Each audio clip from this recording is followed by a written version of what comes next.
समुद्रात आलेली लाट समुद्रापेक्षा मोठी असू शकत नाही. त्याच्यामुळे ती समुद्राला प्रभावित करू शकत नाही.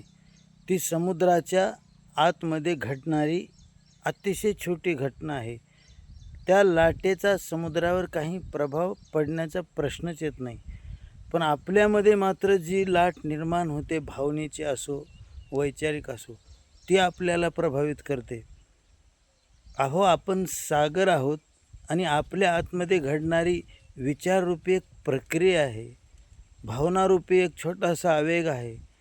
परंतु तो आवेग आपण इतका अंगावर घेतो, इतकं त्याच्याशी एकरूप होतो, की आपण स्वतःलाच विसरून जातो.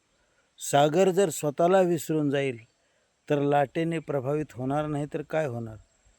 म्हणून लाटा उसळत असतात, शांत होत असतात, हा त्यांचा स्वभाव आहे.